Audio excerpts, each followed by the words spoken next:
بسم الله الرحمن الرحيم. السلام عليكم ورحمة الله تعالى وبركاته. اليوم سأقدم لكم كيفية تصبير الفاصوليا الخضراء أو اللوبيا الخضراء. كتجي رائعة ولذيذة بزاف، خالية من المواد الحافظة.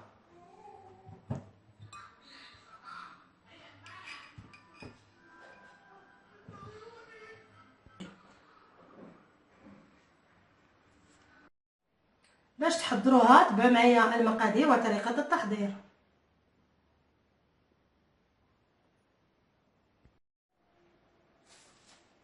لتصبير اللوبيا الخضراء أو الفاصوليا نحتاج إلى كيلو من اللوبيا الخضراء اللي غسلت ونقيت مزيان. اللوبيا كتكون طرية بحال هادي. غادي نحتاجو الملح، خل ابيض، فصوص من الثوم الحار لمحبي الحار. غادي نحتاجو الماء اللي سبق لي وغليت خليته حتى برد شي شويه. غادي نحتاج قنينات اللي سبق لي وغسلت مزيان عقمتهم بهذا الشكل. نبدا على بركه الله. نقوم برص الفاصوليا في القاروره هكذا.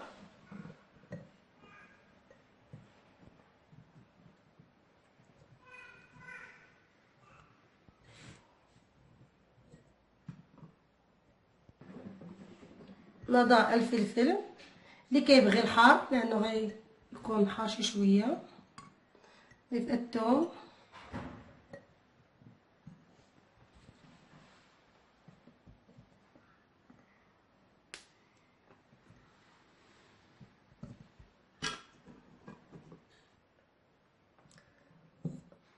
غادي نضيف القنينه الثانيه.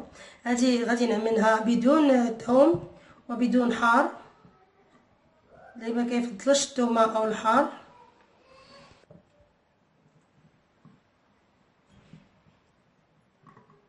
هذه غادي نوضعها بالثوم فقط. القنينه الثالثه،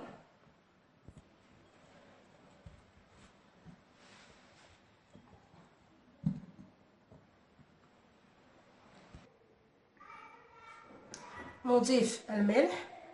القنينه الصغيره نضع ملعقه صغيره.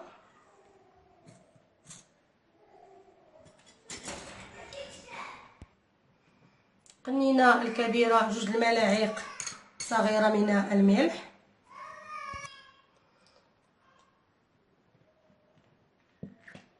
نضيف ملعقه كبيره من الخل القنينه الكبيره، نصف ملعقه القنينه الصغيره من الخل الابيض. نملأ القارورات بالماء.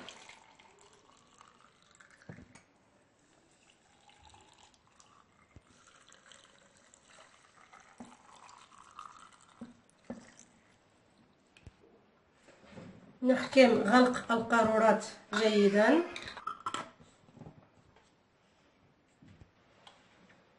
نحضر طنجرة الضغط، نضع فيها منديل في القاع. نضع القارورات،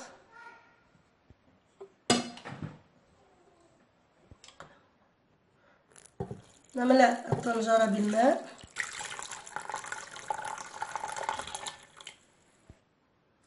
نضع الماء على حسب القنينة الصغيرة، نترك فيها فقط صباع هكذا. نحكم الغلق.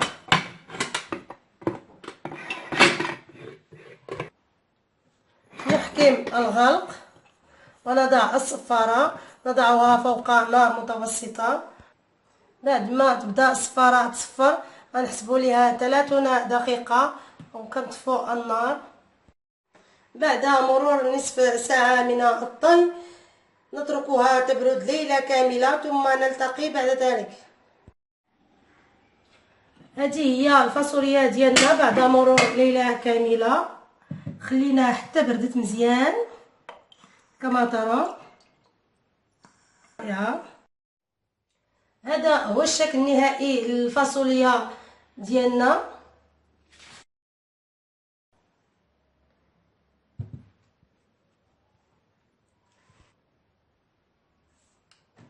شوفوا كي كتجي مدة الصلاحية ديالها ممكن تبقى عندنا حتى لسنة في الثلاجة او خارج الثلاجة. كنستعملوها في الطاجين، في السلطة، في الساندويتشات، في جميع المأكولات. غير القنينة اللي فتحناها ممكن نستهلكوها في نفس النهار اللي فتحناها فيه. كتجي رائعة ولذيذة بزاف، خالية من المواد الحافظة. كنتمنى تجربوا هذه الوصفة وغادي تعجبكم ان شاء الله. وما تنساوش الاشتراك معي في القناة ليصلكم مني الجديد. والسلام عليكم ورحمة الله تعالى وبركاته. ما تنساوش تعملوا جيم وتبارطاجيو.